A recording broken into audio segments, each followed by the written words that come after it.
Confirmada a morte cerebral da menina indígena ferida na cabeça por um artefato explosivo no norte do estado. A polícia ainda não tem pistas de quem possa ter cometido o crime. Exemplo no combate à exploração. Há quase 2 anos, a região sul não registra casos de trabalho infantil. A denúncia deste tipo de crime ainda é o meio mais eficaz. A vilã dos brasileiros, empresários de Itajaí alertam para alta carga tributária. Como forma de protesto, até remédios que serão vendidos sem impostos. E ainda, governador em exercício sanciona a lei que cria a região metropolitana da Grande Florianópolis. São muitas as finalidades que esse projeto haverá de alcançar com o esforço não apenas do governo do estado, mas unindo as prefeituras, todas as estruturas de governo. O Sport Joinville confirma a boa fase, vence o Paraná e dispara na liderança da Série B do Campeonato Brasileiro. O Band Cidade desta terça-feira já está no ar.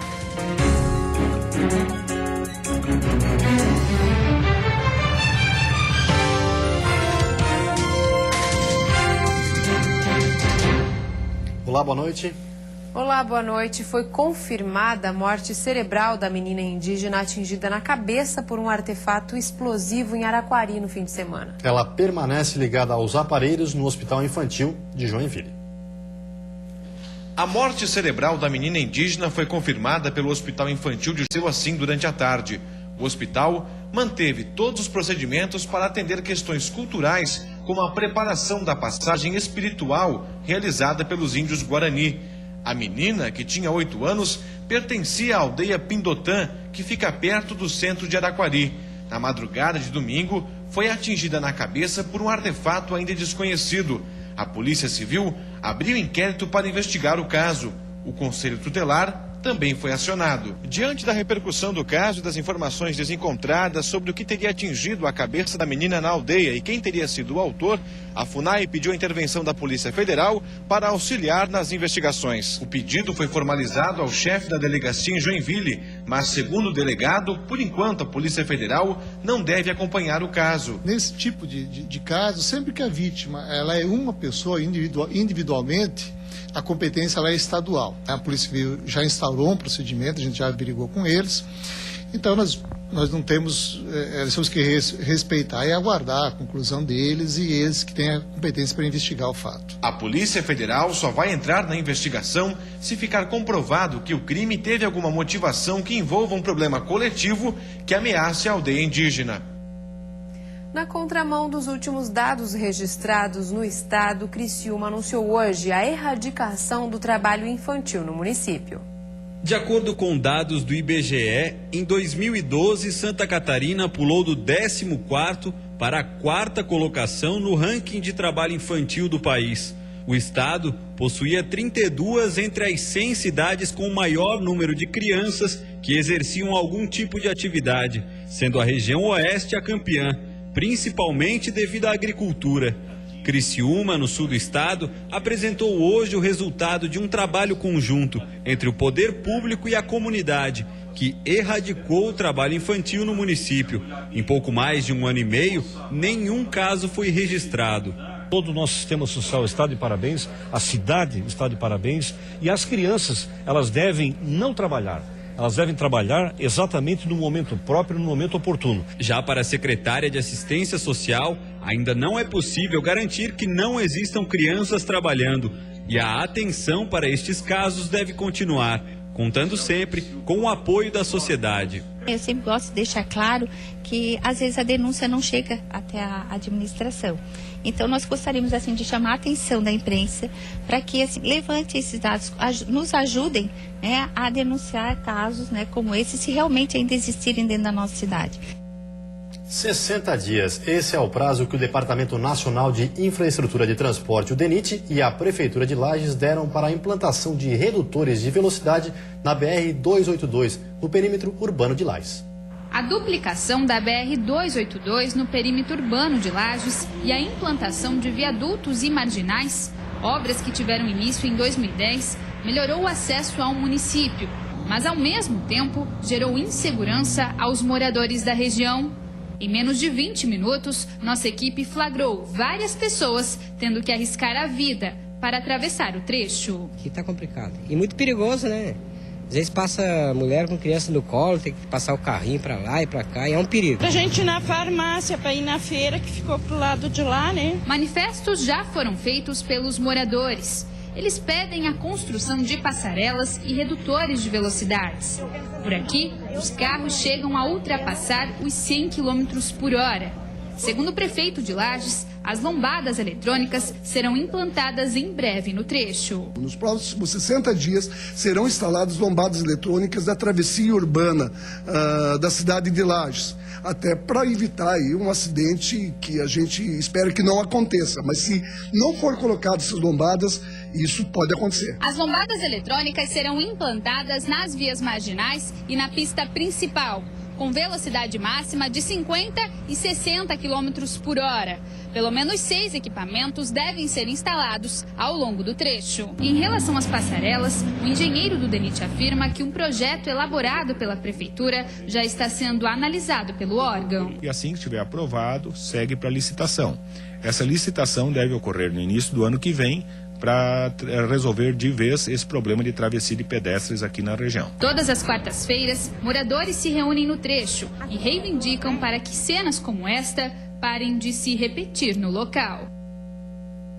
E a seguir, transparência. Projeto de lei propõe que a lista de espera de cirurgias do SUS seja divulgada no site da Prefeitura. E ainda pães e remédios sem impostos. Feirão oferece produtos sem tributos em Itajaí.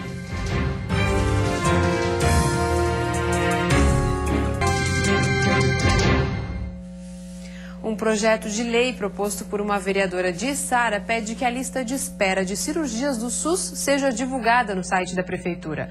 O objetivo é dar mais transparência ao processo e evitar novas fraudes. O projeto prevê a divulgação de uma lista de espera para procedimentos do SUS, facilitando o controle dos pacientes. O projeto de lei deve entrar em votação em 60 dias, com a transparência da lista de espera.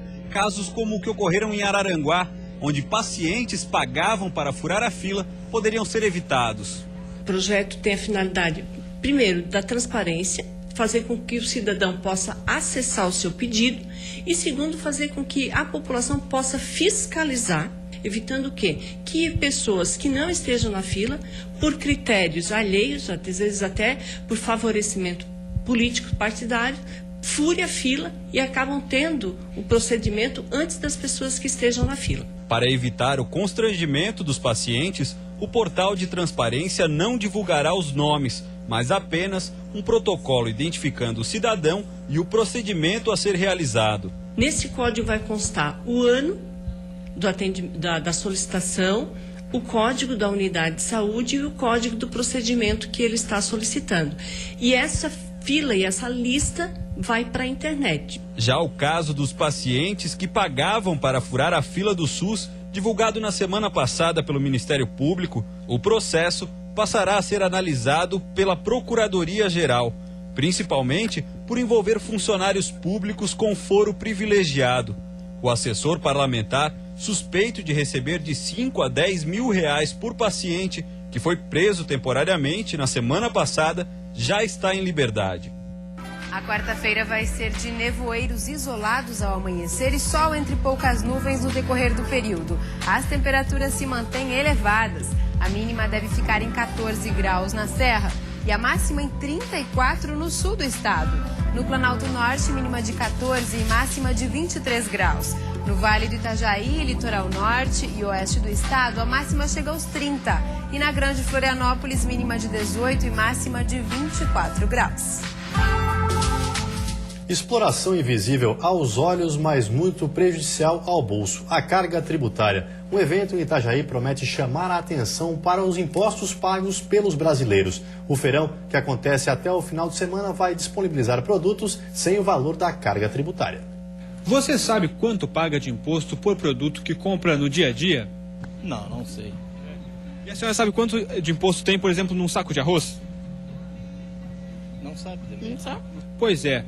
Muita gente não tem noção da pesada carga tributária que paga diariamente. Um videogame, por exemplo, tem taxação de 72%. Já o imposto para motocicletas com mais de 250 cilindradas é de 64%. Mas não são apenas os produtos supérfluos que recebem uma alta taxação. Alguns itens básicos também apresentam imposto elevado. A água mineral é um bom exemplo disto. Esta garrafa custa R$ 2,69. Deste valor, R$ 1,20 são impostos. Eu acredito que o imposto único a qual fosse taxado todos esses produtos, mas que não fizesse com que o preço ficasse exageradamente alto. Com certeza precisaria de uma mudança, até porque tem outras melhorias que devem ser colocadas em primeiro lugar e que não estão sendo colocadas. Com o objetivo de diminuir estes tributos, o Núcleo de Jovens Empresários de Itajaí realiza pelo 7º ano consecutivo o Feirão do Imposto. O evento quer recolher assinaturas para um abaixo-assinado que pede a simplificação dos impostos. Com isso, a população consegue observar a quantidade de impostos que ela paga hoje, né? Que trabalha mais de 100 dias para pagar impostos também e pode fazer a sua parte com a assinatura dela na nossa ação. Para chamar a atenção sobre o assunto, algumas empresas da região vão vender produtos sem o valor dos impostos. Esta farmácia pretende oferecer 5.000 medicamentos genéricos sem taxação nos próximos dias. Dona Eunice, que gasta cerca de R$ 80 em remédios todos os meses, acredita que 33% de imposto sobre medicamentos é uma taxa muito alta. Está muito caro e tem pessoas que é obrigada a tomar um remédio caro e a renda dela é pequena. E a seguir tem futebol, a vitória que deixou o Joinville na liderança isolada da Série B do Campeonato Brasileiro. E a expectativa para a partida de hoje à noite do Avaí, que joga fora de casa com a missão de se manter no G4.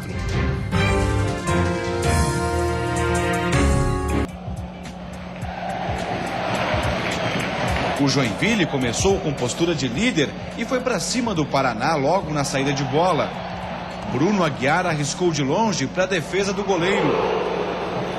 Marcelo Costa, dentro da área, tentou o chute cruzado. Mas a melhor chance veio dos pés de Everton. Em jogada individual, o volante fazia uma pintura, até que Marcos foi no ângulo defender. O Paraná, que jogava recuado, só levou perigo no fim da etapa. Na sobra de bola, Marcos Serra mandou para fora.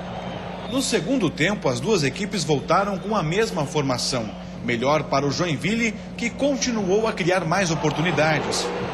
Na bola lançada na área, Fabinho tem dificuldade, mas domina e chuta para fazer 1-0.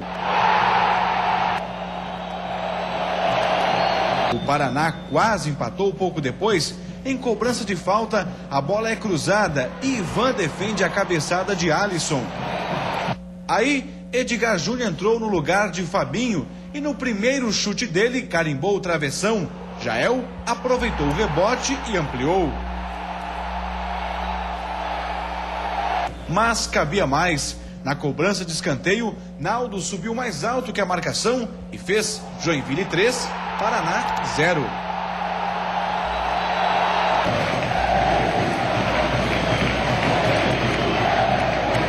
A vitória teve um fator curioso. O Joinville conseguiu um placar mais elástico em casa nessa Série B, justamente no jogo em que abriu mão do terceiro atacante. O resultado pode fazer o técnico Emerson Maria repensar a forma de jogar aqui na Arena. A equipe está adaptada das duas maneiras.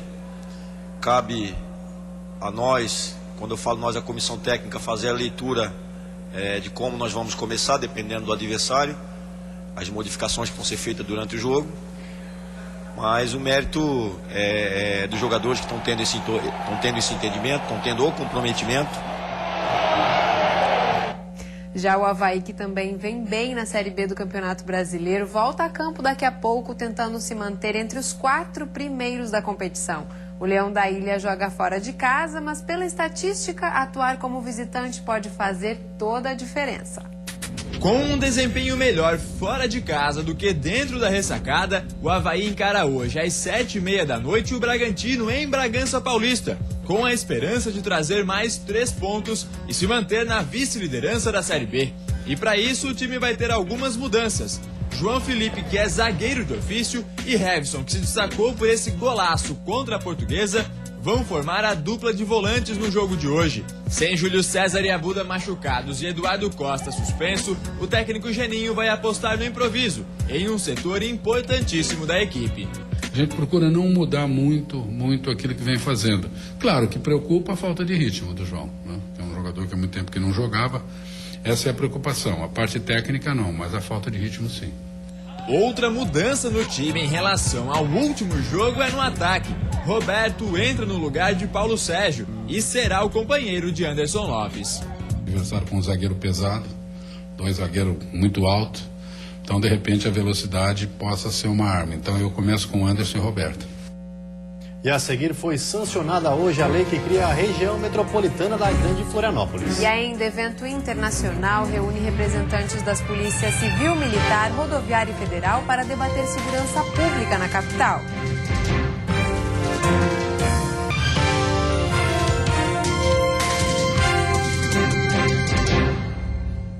Segurança pública em discussão. Representantes das polícias federal, rodoviária federal, civil e militar, além da Guarda Municipal e bombeiros de todo o país, participam na capital de um evento internacional sobre segurança.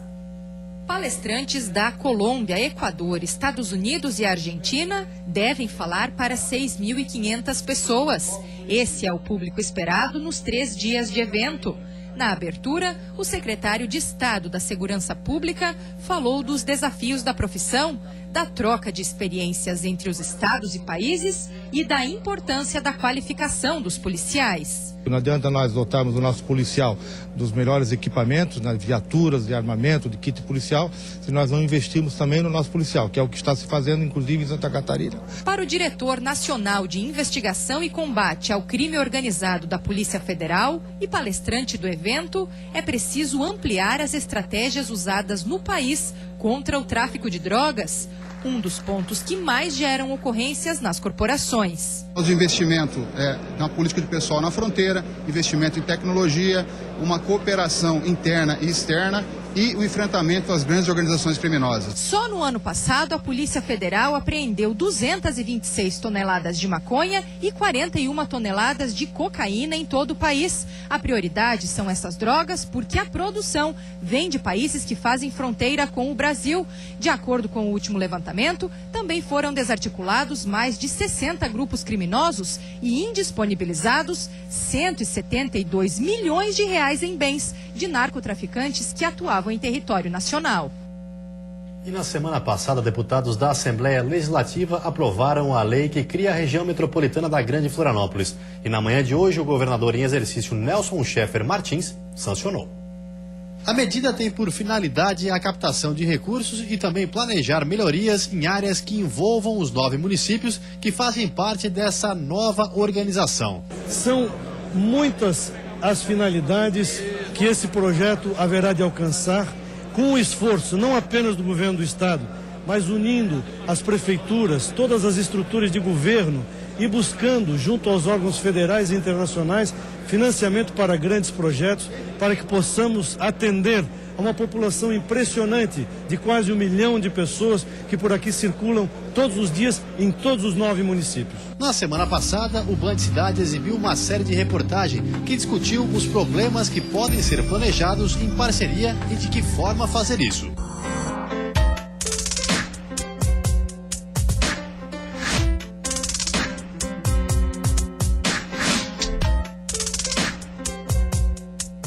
Ao contrário de Palhoça, na capital, mais da metade do esgoto sanitário é tratado. Mas de nada adianta Florianópolis fazer o tratamento e a cidade vizinha não. O lixo da região continental de Florianópolis precisa entrar na ilha de Santa Catarina para ir até a estação de transporte. Depois, os resíduos saem da capital com destino ao aterro sanitário de Biguaçu. São José também tem problemas no transporte. Como não há transbordo no município, os resíduos precisam ir até a estação de Palhoça para depois chegar ao destino final. Em diversos horários do dia, a cena se repete. Ônibus vazios, ruas lotadas de veículos. Na maioria dos carros, só uma pessoa. Na região da Grande Florianópolis, o transporte coletivo cada vez mais perde espaço. O próximo passo agora será a criação de uma superintendência com autonomia administrativa, orçamentária, financeira e patrimonial. O órgão terá o papel de coordenar os serviços comuns de interesse da região, como transporte coletivo de passageiros, mobilidade urbana e saneamento básico.